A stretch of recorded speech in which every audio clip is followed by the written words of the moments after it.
The year was 1967. Muscle car wars were at their peak. Chevrolet had its Camaro, Pontiac had the GTO, and Dodge was flexing its horsepower. But then came Ford, with a car that wasn't just built to compete, it was built to dominate. The 1967 Mustang Fastback was more than an upgrade, it was a statement. A longer, wider, and meaner body that made heads turn before the engine even started. It was the perfect mix of elegance and aggression, the kind of car that looked fast even when it stood still. One glance at its sloping fastback roofline and deep-set headlights, and you instantly knew this car was born for speed. Inside, the Mustang felt like stepping into a cockpit, bucket seats, chrome-trimmed gauges, and that three-spoke steering wheel ready to take on any road ahead. Every curve and line of the Fastback told a story of rebellion, of youth, of that wild American dream to drive faster, live louder, and never look back. But it wasn't just looks. Under that long hood lived pure American muscle, a 390 cubic inch V8 that could push the Mustang from 0 to 60 in around 6.5 seconds. It wasn't the fastest car in the world, but it had something no other car did: a soul. Steve McQueen made it immortal in Bullitt, tearing through the streets of San Francisco with the kind of raw, untamed energy that no CGI could ever recreate. Since then, the 67 Fastback became a symbol of rebellion, of style, and of timeless performance.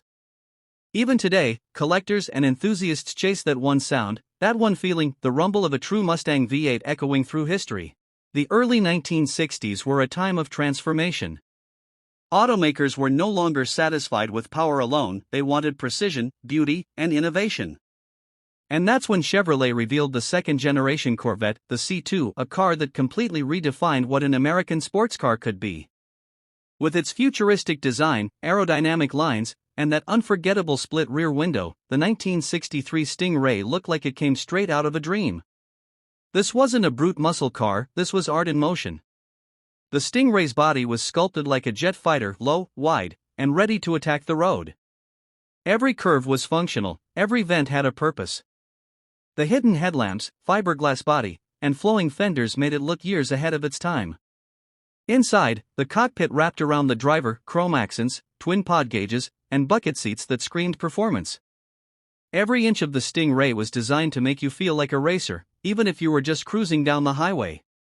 But beauty alone didn't make it legendary, it was the performance that sealed its place in history. Underneath the long hood sat a 327 cubic inch small block V8, producing up to 360 horsepower with the optional fuel-injected model. Light, balanced, and agile, the Stingray wasn't just about straight-line speed, it cornered like nothing America had ever built before.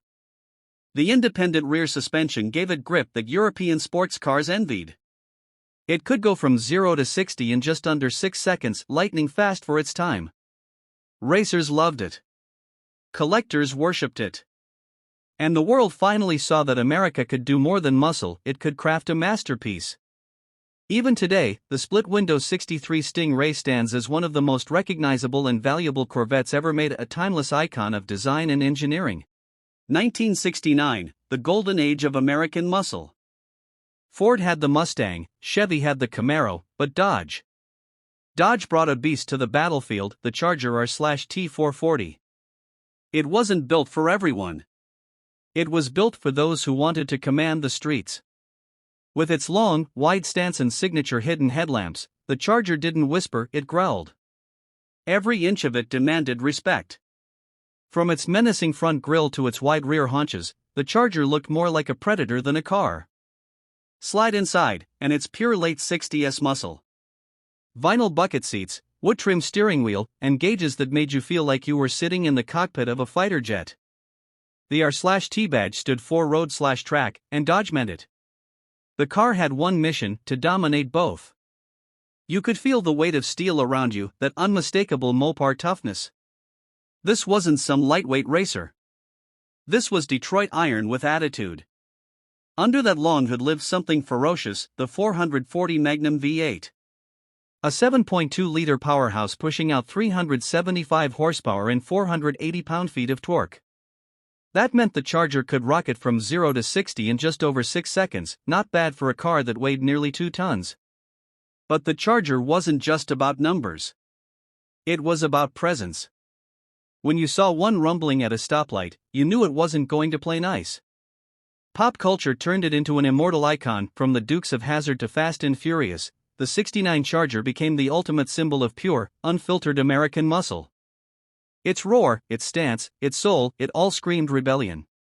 Even today, more than half a century later, the 1969 Dodge Charger/T remains the heartbeat of the muscle car era, a rolling reminder of when power had no limits.